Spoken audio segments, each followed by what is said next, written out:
Kondisi UD Pramono kini di ujung tanduk. Pemiliknya yakni Pramono memilih menutup usaha susunya yang ada di Boyolali.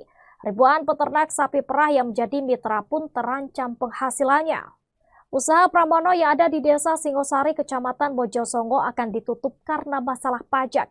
Rekeningnya sudah diblokir oleh pihak kantor pajak karena masalah tunggakan pajak. Uang sebesar 670 juta rupiah di rekening salah satu bank milik BUMN itu pun tidak bisa dicairkan.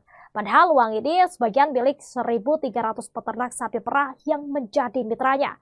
UD Pramono memiliki 1.300 peternak yang tersebar di lereng Merapi.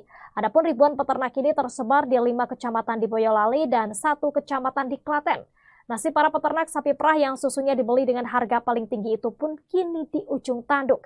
Karena memang menurut 1.300-an peternak ini, UD Pramono lah yang paling baik pelayanannya. Tidak hanya membeli susu dengan harga paling tinggi, UD Pramono juga yang paling konsisten. Susu dari sapi yang sakit tetap mau dibeli meskipun akhirnya Pram harus membuangnya.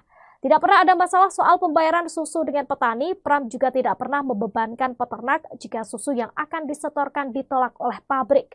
Selain itu, ia juga memberikan kredit tanpa bunga kepada petani binaannya.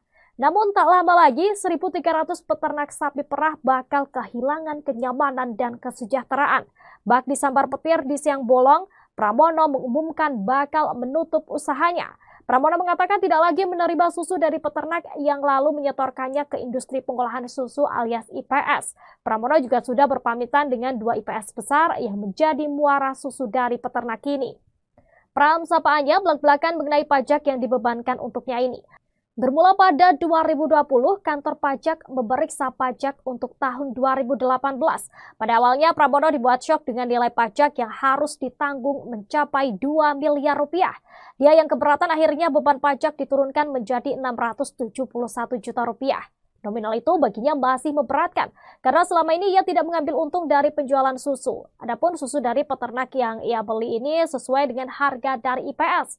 Pramono yang tidak mau ambil pusing soal pajak lagi akhirnya membayar 200 juta rupiah itu. Namun lain ladang, lain belalang.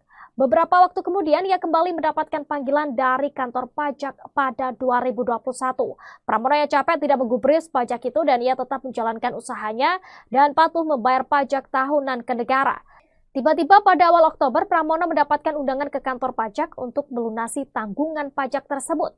Ia yang kemudian datang ke kantor pajak diminta membayar 110 juta rupiah. Download Tribun X sekarang, menghadirkan lokal menjadi Indonesia.